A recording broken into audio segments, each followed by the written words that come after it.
თბილისის საქალაქო სასამართლოში პროევროპულ საპროტესტო აქციებზე დაკავებული 8 პოლიტპატიმრის სასამართლო პროცესი გაიმართა. საქმეს მოსამართლე თამარ მჭედლიშვილი განიხილავს. დღევანდელ სხდომაზე საქმეში დაზარალებულად ცნობილი მოწმე პოლიციელები დაიკითხნენ. წინა სხდომების მსგავსად დღესაც დაკითხული პოლიციელებიდან ბრალდებულებს ხელი ვერც ერთმა დაადო.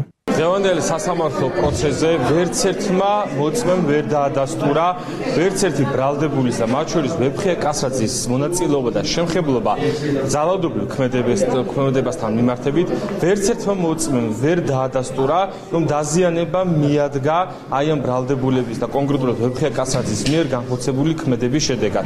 ყოველი მოწმე რომელსაც ვკითხავდით და კონკრეტულად ვთითებდით რომ განემარტა ობიექტურად აისახა ის რეალობა რაც მან დაინახა ვერც ერთ კითხვაზე მან დამაჯერებელი და ზუსტი პასუხი ვერ მიუთითა.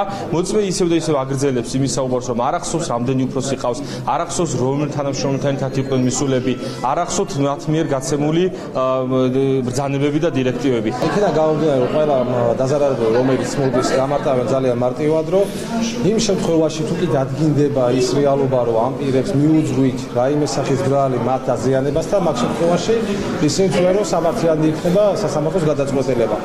თუმცა ის მომენტი, როდესაც ჩვენ დაწუხარებულს ვკითხავს, რომ არ აინტერესებს რეალურად თუ ვინ მიაყენათ, მათ კონკრეტულად ვინ მიაყენა რაიმე სახის ზიანი, რაიმე სახის პასუხის კონკრეტულად პასუხის გაცემისგან თავს იკავებენ, რადგანაც როგორც ჩანს, მათ თავიდანვე განუმარტათ ალბათ საგამოძიებო ორგანომ, რომ ვერ იქნება დადგენილი სავარაუდო ის პირი, ვინც მათ მიაყენათ რაიმე სახის დაზიანება და საქმე სჭირდება, რომ მათ დააფიქსირონ სწორედ ესეთი პასუხი, რადგანაც სხვა ახსნა არ არის, როგორ შეიძლება პოლიციელები სამართლოს უფროსები მოდიოდნენ და განმარტავდნენ, რომ იმ შემთხვევაში თუ კი დადგინდება. მათ ძალიან კარგად იციან სამართლებრივი ნორმები, ძალიან კარგად იციან თუ რას ნიშნავს დაზარალებულად ყოფნა და რას ნიშნავს ავტობუსის ტარება. როგორც წინა პროცესების დროს, ასეთი მოწმეები, კონკრეტულად რომლებიც აქციებზე დაზარალდნენ, ერთი და იგივე საუბრობენ, ერთი და იგივე ლაპარაკობენ და ვიდრე ამათი რაოდენობა არ ჩაილება, ასეთი მონოტონური პროცესები იქნება, მაგრამ რაღაც ფორმით ეს განსხვავებული იმიტომ იყო, რომ სხვადასხვა ფაქტობრივი გარემოებები, რაც აღწერეს რეალურად რა ხდებოდა იქ და რა პირობებში დაზიანდნენ და დაზარალდნენ, რეალობას არ შეესაბამება. ყველა ყვება იმას, რომ პირის სახით რუსთაველისკენ იხედებოდნენ, ხედავდნენ ხალხს, ქვები მოდიოდა სხვადასხვა მძიმე საგნები და ხვდებოდა სახეში. ანუ იმას ცდელობაც კი არ ქონიათ, რომ აიცილონ და პირდაპირ რომ იტყვიან სახეს უმიზნებდნენ ამ გამოსროლილ ქვას თუ სხვა მძიმე ნივთს. თვალს ზვია ცეცხლაძის დაბადების დღეა. სასამართლო პროცესის დასრულების შემდეგ მეგობრებმა და ოჯახის წევრებმა მას სიმღერითა და ბანერებით მიულოცეს.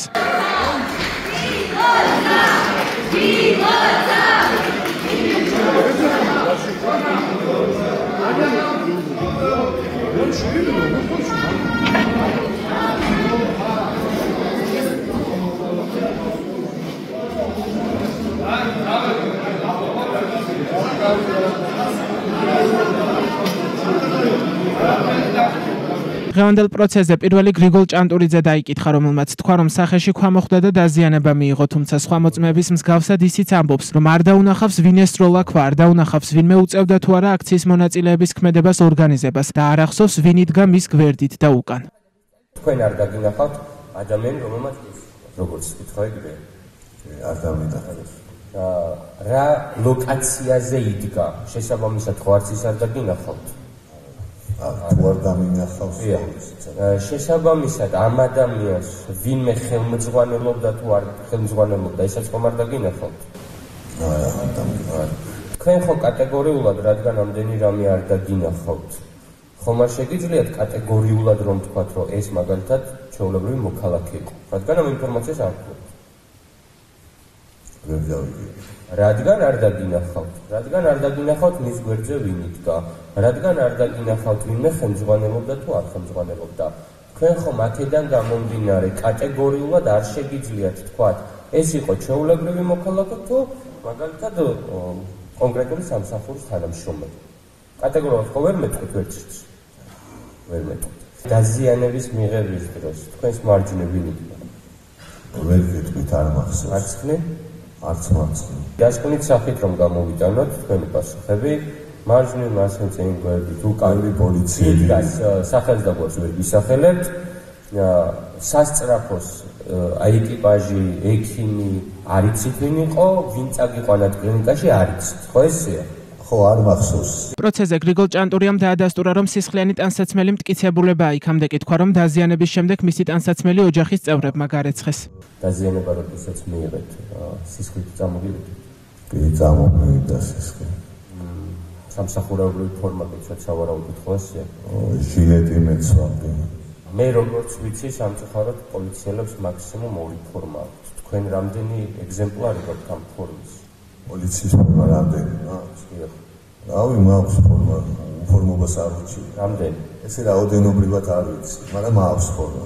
არა უმეტეს 5, 10. 4, 3, 5, რავი, ეხლა არ დამითვლია. ფორმის ტანსაცმელი გაირეცხა. გარეცხას არ გეკითხებით, ტანსაცმელი. თქვენ ტანსაცმლის მდგომარეობა ხო გაინტერესებს? გეუბნებით, ტანსაცმელი ოჯახის წევრებმა წაიგეს, გაირეცხა. დღევანდელ სხდომაზე მეორე მოწმე პოლიციელმა კახაონიანმაც თქვა, რომ არ დაუნახავს თუ ვისი ნასროლი ქვა მოხდა. ასევე ადვოკატმა გუჯა ავსაჯანიშვილმა ონიანს კითხა, შეუძლია თქვას თუ არა, რომ აქციის მონაწილეებს ვინმე ორგანიზებას უწევდა, რასაც პოლიციელმა უპასუხა, რომ ორგანიზებულობა არ შეუმჩნევია. თქვენ 28-დან პირველის ჩათვლით იმყოფებოდით.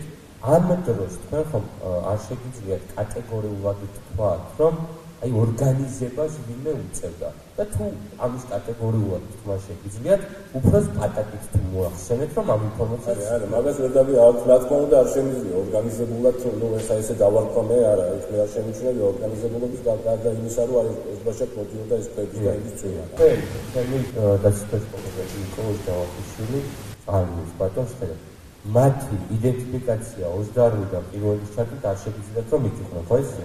არ შემიძლია კიდევ. პოლიტპატიმრებს სხდომაზე მიტანილი ჰქონდათ ფურცლების სხვადასხვა წარწერით, რომლითაც დაკავებულ ოპოზიციონერ ზურაბ გირჩი ჯაფარიძეს მხარდაჭერა გამოუცხადეს. საპროტესტო კოდექსის 85 მუსტაფაგისინებული ონის ძიებები ეს გახლავთ დაჯარიმებას. დაკავებულებიდან 3 ზვიად ცეცხლაძეს, ვეფხია კაცრაძესა და ვასილ კაძელაშვილს ჯგუფური ძალადობის ორგანიზებასა და ხელმძღვანელობას ედავებიან. მათ 6-დან 9 წლამდე ვადით თავისუფლების აღკვეთა ემუქრებათ, ხოლო ბრალდებულებიდან 5 გიორგი გორგაძეს, ირაკლი მიმინოშვილს, ინსაფ ალიევს, თორნიკე გოშაძეს და ნიკოლოზ ჯავახიშვილს ჯგუფურ ძალადობაში მონაწილეობას ედავებიან. მათ 4-დან 6 წლამდე ვადით თავისუფლების აღკვეთა ემუქრებათ.